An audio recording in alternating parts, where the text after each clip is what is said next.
soldier on. Nobody ever died from trying. They got stronger. Welcome to Agency for Change, a podcast from KidGlov that brings you the stories of change makers who are actively working to improve our communities. In every episode, we'll meet with people who are making a lasting impact in the places we call home.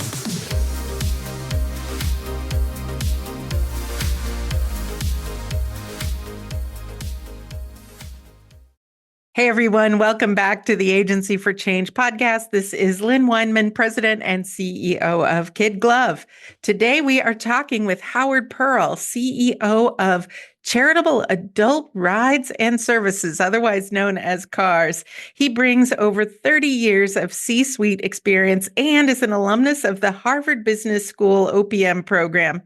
Under Howard's leadership, CARS has become a leading vehicle donation program, partnering with over 10,000 nonprofits and returning over, get this, $600 million to charitable causes. The organization distributes around $80 million annually to various nonprofits, including major institutions like St. Jude Children's Research Hospital and NPR. Howard, welcome to the podcast. Well, thank you. It seems like it's going to be a pleasure to be here. Well, I hope so. We usually try to make this fairly painless. Out of 250 episodes, Howard, I think I've only made 2 people cry. So let's see if we can.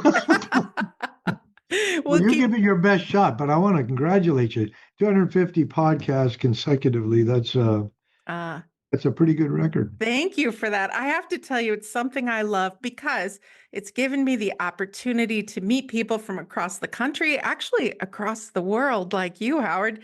The two of us may not have ever met if it hadn't been for this vehicle called the podcast. And I think that's a pretty cool thing. So I'd love to start us off today by having you tell us more about your organization, Charitable Adult Rides and Services, otherwise known as CARS. Yes, ma'am.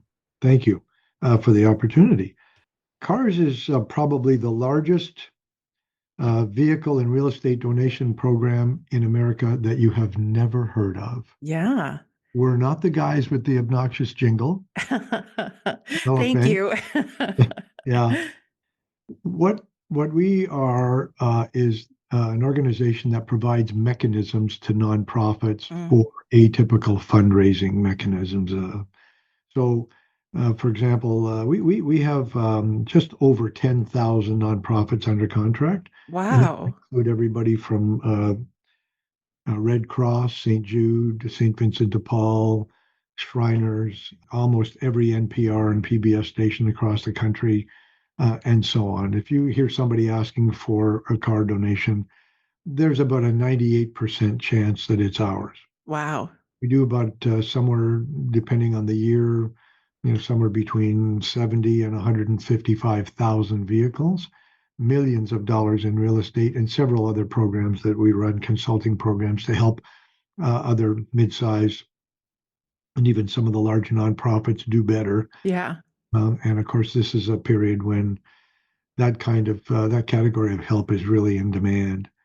So if you are an NPR listener, for example, and you hear them say, hey, support public media by donating your car. Yeah. In that, NPR voice, that would be us that's going to come to your driveway and pick up the vehicle. We're going to take it to an auction. We deal with about 300 of them across the country, some of which we own. Yeah. And then we're going to sell that car, and we're going to give 80% back to the nonprofit to whom it was donated. We're going to keep 20% of the net. We are atypical again because some of these other organizations, will do it and they do gross, but we do net because we think it's fairer. Mm-hmm. And why it is, an example, if we sell a vehicle for $1,500 and there's a $300 tow involved, which we get nothing of, and there's a few expenses involved, and then maybe it totals $500, we end up with $1,000. We've each shared our proportionate burden on that cost because we're going to split up what's left. Yeah. You'll get 800, I'll get 200. 100 of it, maybe 110 of it is used to service our nonprofit because we are a nonprofit, Yeah. and the rest of it is what we use to operate our business. So it's about 9%. That's amazing. I mean, Yeah. people forget sometimes nonprofits have operating costs, and sometimes that's the hardest part of the money to raise because people want to give to a direct program or a direct cause within the nonprofit, but they need those operating funds, the unrestricted operating funds. Well, we do. It pays for the people that do things. Most of our biggest overhead obviously is, our staff, but sort of what it takes to manage 150,000 automobiles. We're getting, 250, 300, 400, 450 cars a day Wow. from, one end of Wait, will this. you say that again? How many cars a day? Well, a typical Monday is almost, could be close to 400 cars a day, 400 cars. Some days is, Wow. yeah. Well, sort That's it out. People, yeah, and 7 days a week we're answering the phones. Yeah, that's You know, amazing. How long have you been doing this, Howard? When did you start cars? well, I'm only here on a 45-day turnaround. That's what the agreement initially said, but we're coming up on just under 10 years. That's a long 45 days, Howard. I knew within the first 5 days that the hook was in and set. It was. Yeah, yeah. So I what kept ins coming home happy. well, I tell you what, that is worth something. That is worth a lot. So what inspired you to stay? Like what was it? What is it that makes you happy and keeps you going? Oh, I think the answer is really really easy for me. First, I've got about, about 30 years, I guess, at this point, more in the C-suite. Yeah. I've run some publics, had a couple of public exits and so on. So I've seen pretty much all sides of, what a C-suite looks like. And there's lots of good things about being a C-level officer, and there's lots of things about it that are not so pleasant. And Just the a older little bit you of stress in there, right? Well, they say with experience, the stress gets less, but the problem is with experience, the more you end up adjudicating. Uh, Ergo, it's a slinky, right? yeah. Depends on the day. Yeah. But the first thing I noted when I got here was the staff. They were a unique collection of individuals, which is where I came up with our slogan, if you will. It's not our branding, but it's our internal slogan, which we were just talking about, that we are ordinary people doing ordinary things, but in an extraordinary Mm, way. I love that. And I thought that they had not been managed well by the previous manager, which obviously why they were looking for a replacement. And I was here just to hold the fort, move him on, and see if we couldn't find somebody else. And I really, really liked these people, and I thought they'd had a particularly difficult time and wanted to see if I couldn't do something to build them up a little bit. And then, of course, I got involved with the mission once I got Yeah.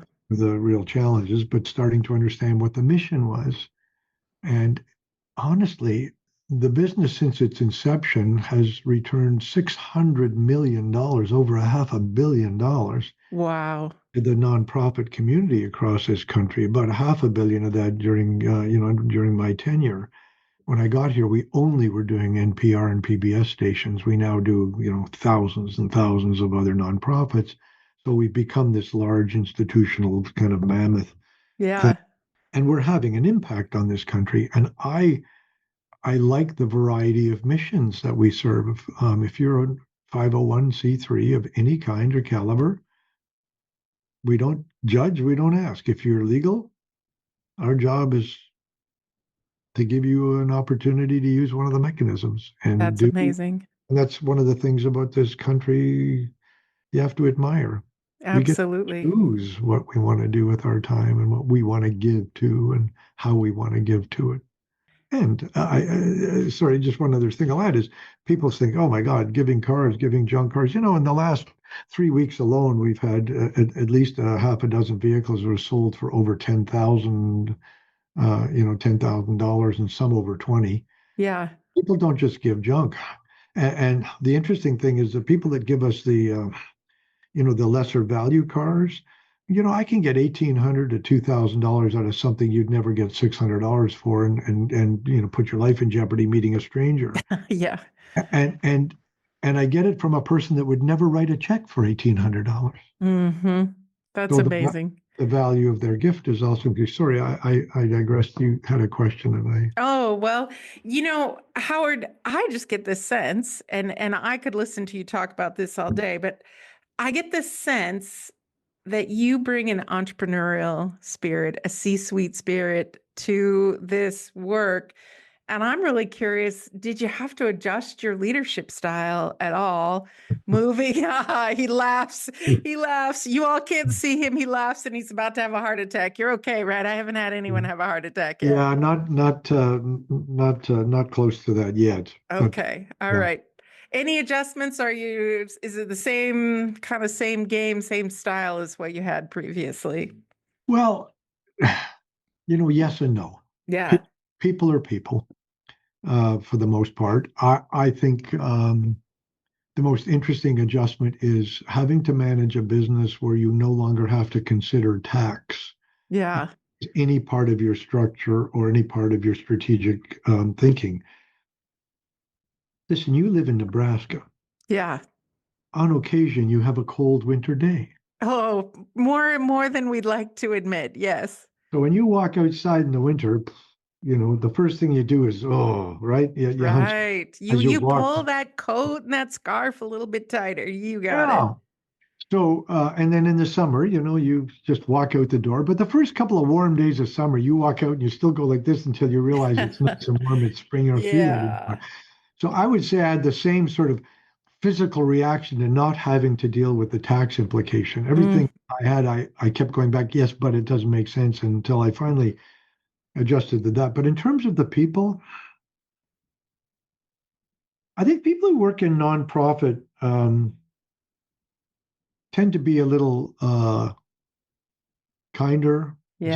gentler, a Yeah. little less aggressive, more compassionate.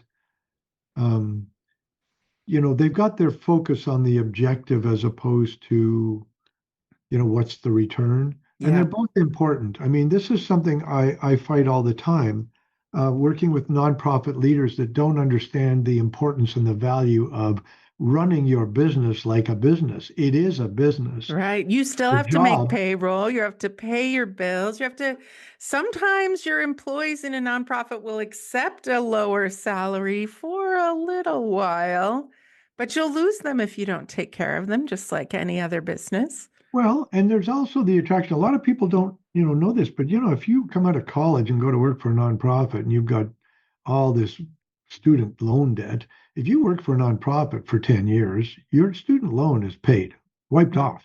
Mm. You don't, so we attract a lot of young people Yeah. to make a career, either in nonprofit or not, but want to spend the 10 years. And I think it's a wonderful way to serve your country without saying, well, Yeah. there's because I have all manner of political stripes, and Yeah. we like to let them experience all that when they're young, so they can grow up and be realists, whatever that means to you. But people are people, and I think it starts with a basic understanding of you're going to get the same kind of respect you give to people. People are going to allow themselves to open up and be motivated by what you have to say and to be led, provided you lead them with respect and with dignity. And, Yeah. this old adage of I would never ask somebody to do anything I wouldn't do myself, that's a crock of horse bucky. But what's really important, right, is Yeah. that you inspire, and to inspire, you have to understand. And Yeah. to understand means you have to listen. And to listen, it means you have to respect. And that's, Howard, I, I feel like you're teaching a master class in leadership right here on this podcast, and I really appreciate it. And I think you mentioned earlier that Cars has returned over $600 million to charitable causes, and a good portion of that, 500 million, under your watch in the last decade. I mean, give me a sense for what impact you're seeing that make with some of the nonprofits that are the bigger benefactors, the NPRs, the St. Jude's. What do you hear from them? Well, it's funny. St. Jude probably takes 4 to 5 million a year out of this program. But look at St. Jude. Yeah. 1,600,000,000, 1.5 billion Woof. Yeah. in fundraising. Mind you, look at what they do. I mean, they truly are the miracle organization, Yeah. one of Yeah. the many miracle organizations of Yeah. this country. And I've often said to them, you have us listed as kind of this important part of your fundraising mechanisms, and I wonder why. I mean, I'm not sneezing at $4 and $5 million. Right. Nothing wrong with that. But you sort of say compared to the revenues you bring in, and they kind of look and say, well, and that's where understanding the numbers really matter. And they say, but the difference between your program and another program is, what do you think it costs us to administer a Mhm. program like what we do with Best Buy, where we collect change at the retail and work with the employee base where they give, where they have to collect and so on, versus what we spend on your program, which is nothing. Yeah. It, Yeah. it takes maybe a few hours a month of somebody in their accounting department. That's it. So the thing is that 5 million from this organization versus 5 million from something that they have to spend 1.5 million to administer. Ours is 98% in the bag. Yeah. That's the difference. It costs nothing to start up in our program. Even the marketing materials, it's what differentiates ourselves. Why we set the bar. We give you everything you need. Yeah. Howard, later this week, which once this podcast comes out, it will be passed. I'm going to a national conference for the American fundraising professionals in Seattle. And there'll be thousands of people there, learning how to improve their practice of fundraising, and you're coming in and making it easy, which I think has got to be incredibly appreciated. We So probably should have a booth up there. I don't know why we don't. you probably should. I've got an extra ticket, so afterwards we can talk and figure that out. So Howard, I know you've got some new initiatives coming up. One is giving property and another is on the go. Can you talk to us a little bit about both of those initiatives? With pleasure. Real estate isn't new for us. I think we did the first pilot 3 years ago, and over the time of the pilot and the intervening time, we've adjusted the program a little bit to work better. But basically, the long and the short of it is, most modest size and mid-size, and even some of the larger nonprofits don't want to deal in real estate because they don't want the liability. They don't want to Yeah. be stuck with the property. They don't want the insurance. Kid climbs over the fence, breaks his leg. It's just a disaster. Pardon me. You get stuck with it. Can't sell it. It's in the winter. Pardon me. Nobody's running the pipes. They burst. I mean, it's just a host of problems. We eliminate all that for you. You never have to take possession of the property, so you have no fiscal liability. You never have to take care of the property, so you got no physical liability. We handle it all. That's it. It's that simple. So Amazing. we've done a lot of property now for disabled vets, for DAV. Many public media partners are now starting to accept real estate and so on. So we've done. So I say it's not a new program because of the pilot, but it's new that we've opened it up to the greater nonprofit Yeah, yeah. part of our community, I guess is really what I should be saying. And subsequent to that, we've done about $6 million in donations. Many of them are, sub 600,000. They're all in that 300,000 to 400,000 range, a couple of 100,000. And we had $1 million piece of property up in Reno that came through, actually for a Shriners hospital. Nice. And so now that people are starting to get used to the fact that the program actually works, number one, and two, that it's a product that we're putting out, because knock on wood, still have a lot of credibility out there. That's working out. On the go is a bit of a change. We've been at that for 4 years. We started a service to provide transportation to seniors. Yeah. Couldn't afford transportation. A lot of those programs are underwritten by grants from municipal, state, and county governments.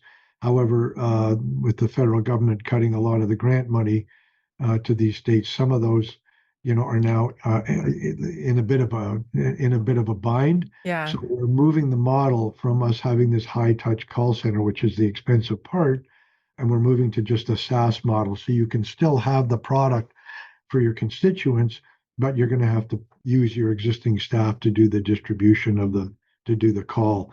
But the way we work it out, we dispatch directly to Uber and Lyft ourselves. Nice. So they'll be able to do that as well. They'll talk right to the driver, and it's as if they got their own system, and that's working out really quite well. That's fantastic. I love both of those programs. So you mentioned credibility, and I know that from working with nonprofits, a lot of that building of credibility is also staying true to your mission. How do you, as you see opportunities, as the world changes, as you bring in more nonprofits, more people, more products, how do you stay true to your mission at CARS? I think it's culture. You have to maintain your culture. We have, well, first off, my parent is a 110-year-old nonprofit, so we feel that in Yeah. in our culture. It's just in the DNA. Yeah. The mission is to feed, to house, to advocate. We offer 7 parking lots here in San Diego for people who are unhoused and living in their vehicles. Oh, wow. So it's just a part of it's just a part of sort of what we are. Yeah. But the biggest thing for us is I'm going to show you something. Thanks, Karina. I have the best admin in the world. She is just marvelous. Let's tell me her name. Let's give her a shout out Her because name is Karina LaGuardia, uh and she's been with me. Actually, it's about just a little over a year. yeah. And you get some good ones over your career, and you get some not so good ones. Yeah. The last couple I've had, the one before her, Maggie, who trained her, who's still with us, but has been promoted up in the organization, is now Fantastic. a project manager. Our average tenure here is over 8 years. We have Wow, that's a long time for a uh, nonprofit. yeah, and we have a large staff. We're well into 130 odd people. Yeah. So I think the first thing to answer your question, which is a really smart question, by the way, is Thank you. well, this little magic trick right here Gratitude Diaries. So for those of you who can't see, he's holding up the book Gratitude Diaries. Tell by me more. Janice That's one book I Kaplan. haven't read yet. Well, it's written by a wonderful woman named Janice Kaplan, who is an incredible woman who started her career, as a broadcaster and eventually made her way to ABC Sports. I think she was one of the first women sports broadcasters ever. And I think she did morning, CBS Morning, any one of the morning shows. Anyway, just an incredible writer. Yeah. I think she's got almost 20 books out at this point. That's prolific. Yes. Yeah, and she wrote this book years ago, and it's still a number one bestseller. It's a very simple read. It's 2 evenings when you get into bed, maybe 3 if you're not a fast reader like me. I Yeah. sort of go Or if you through don't it. fall asleep right away like me. But it occurred to me when I read this book that when I got here, people needed to understand what our job is. We are accepting gifts on behalf of your nonprofit. So, what is it we think your job is as the nonprofit? Yeah. Well, receiving a gift, it is to express gratitude in the extreme. Mm, But you can't really understand gratitude unless you utilize and understand how it works in your life. mm. And so you cannot work here if you cannot demonstrate that you have read this book cover to cover. Oh, okay. Wow. And then I imagine you have to demonstrate some gratitude once you've read the book. Yeah, and sometimes it's thanks for making me read this, or you know, I'm uh, adding it to my list, Howard. I'm it's adding it to my list. well, it's a great read. It is, and the message is a great read. It's not a complicated book, but the message is like all great messages, simple, Yeah. to the point, Yeah. and to some degree of the word. Yeah. And so our job is to express gratitude and say thank you very much for every donation we get on your behalf. Absolutely. So that culture helps to keep us focused on what we are doing and why we're doing it. And it also means we have a bunch of positive people bumping into each other in the hallway. And the other one that I really like, the guy who wrote this, Trust matters more than ever. All yeah, right. Wow, you've given me two. I'm a pretty into reading books, but you've given me two ideas here that we're going to share with our listeners too. Tell me well, about that one. well, David Horsgauer, he is considered to be sort of the authority on trust in this country. Okay. The federal government uses him for references and so on. And this book also comes with an online teaching guide.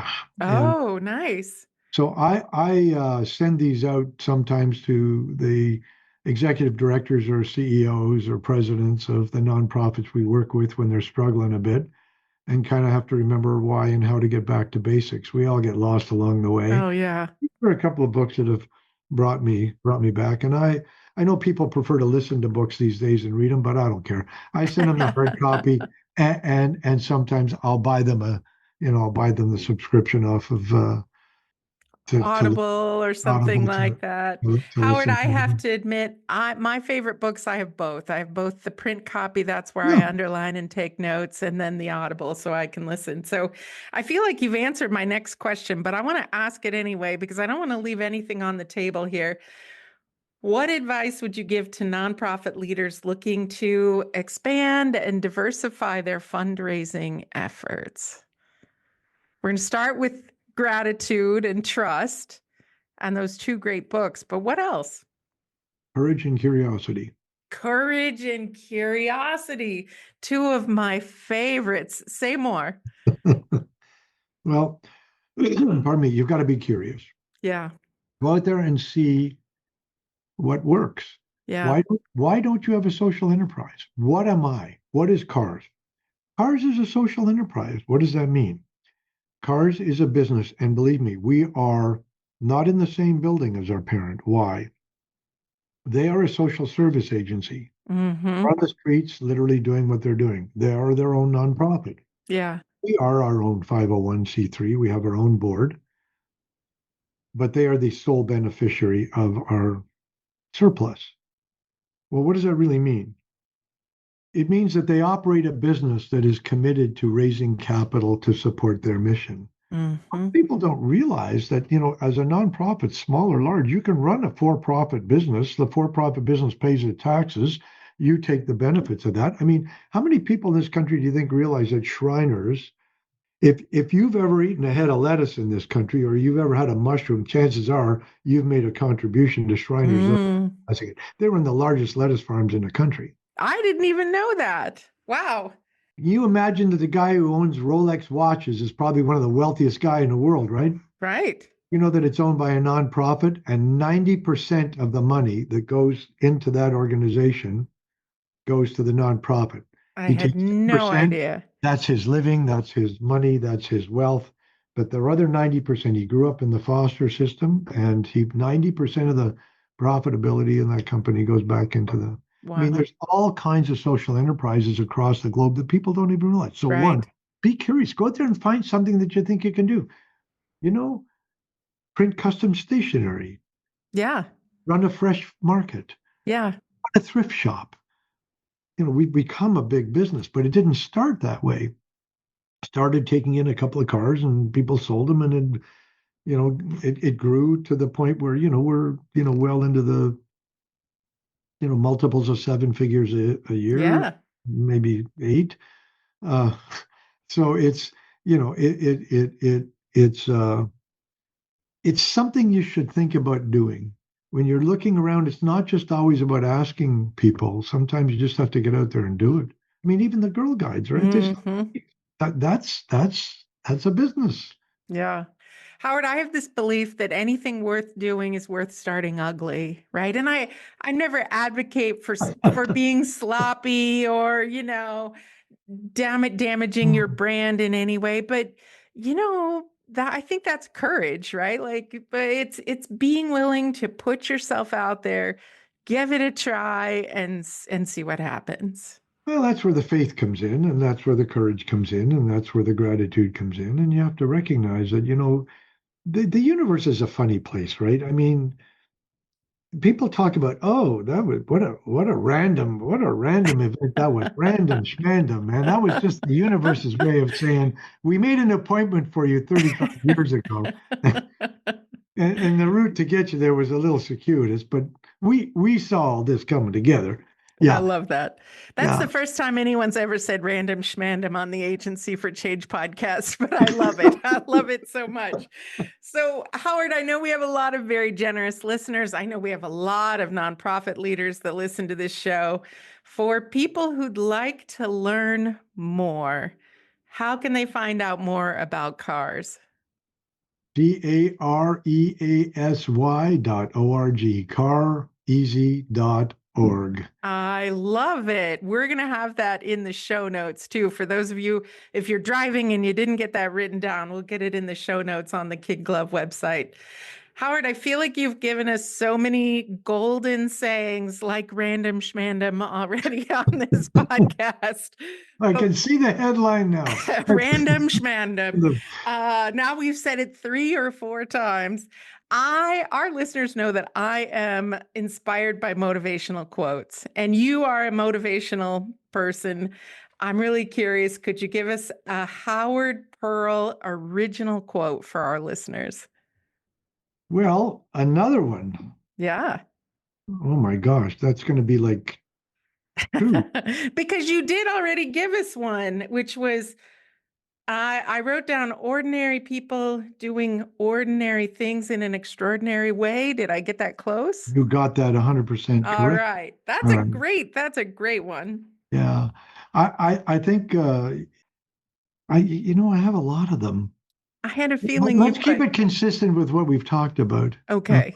You know, when you are facing a situation and in the back of your mind, what you hear are the taggers wrestling, they hear there be taggers line. Soldier on. Soldier on. I love One it. foot in front of the other. Just keep going. Just one foot in front of the other. Nobody ever died from trying. They got stronger. So good. That was bonus content right there. Howard, as we wrap up this great conversation today, I've had so much fun talking with you. What is the most important thing you'd like our listeners to remember about the work that you're doing? It's hard. Say more. Yeah. Look, anything worth doing comes with a challenge. Anything that has a challenge means that, you've got to exercise. We know how people feel about exercise. They don't like getting into the gym. And it's no different when you sit down in your office and you're facing a mountain of issues and you don't know where to start because there's so many. Slow down, separate the piles. One, one, one, one, one, one. No, at a certain point, whatever's in front of you either just doesn't matter anymore because it takes too long to get to it, Yeah. or get it looked after. But there's always another day, and you can't look at it as it's hard. It's just it's never going to start and it's never going to end. It's your work and your business is like a stream or a river. It just keeps moving through. Your job is to do as much of it as you can. And that's why it's important to build a staff and build people around you that are as good as you are and that trust you. And the smarter and better they get, the smarter and better you get. So don't be afraid of the hard. That's amazing. Howard, I'm so glad this world of podcasting introduced me to you. I really enjoyed meeting you, and I hope this Thank is you. the beginning of our long-time friendship. So I'm going to say that the world needs more people like you, Howard And more Pearl. like you. Thank you. Joyful. More organizations like CARS, and I really appreciate you taking time out to talk to me today. Thank you very much. I'm thrilled to be here. It is a pleasure and a joy, and I appreciate the opportunity to address your group. If they're all nonprofits, they're all my people. I'm with you there. Thanks, Howard. We hope you enjoyed today's Agency for Change podcast. To hear all our interviews with those who are making a positive change in our communities, or to nominate a changemaker you'd love to hear from, visit KidGlov.com at KIDGLOV.com to get in touch. As always, if you like what you've heard today, be sure to rate, review, subscribe, and share. Thanks for listening, and we'll see you next time.